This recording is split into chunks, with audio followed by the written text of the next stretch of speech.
Max and Ruby first came to our classroom, our students they had a very calming effect. They love sitting with them, they love the attention, and if you notice, they're all very vocal right now, which sometimes is a rarity for them. So they get to express themselves through their emotions and feelings, as well as they interact with each other. They're just happy. It just makes them happy. It's always a good day when they get to spend time with Max and Ruby.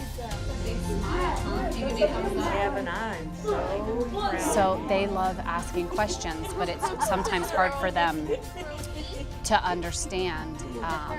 Sometimes if we're reading a story, it's hard for them to maybe discuss the elements of the story or the topics. But when we sit with Max and Ruby and they're vocal, they'll share more with me. Very good. They love to get up and move around. Movement is big for my kids, so they can interact a lot through movements instead of just necessarily having to be verbal. Where's the boy? Which one is Max? I wish we could have these dogs. Very good. And where's the girl? Where's Ruby? Very good. Where's Hope? Very good. This is a lot of talking for them. This is a lot. Sometimes in the classroom, getting them to answer questions about basic stuff, they feel like they're put on the spot, whereas here they just are able to interact and just relax.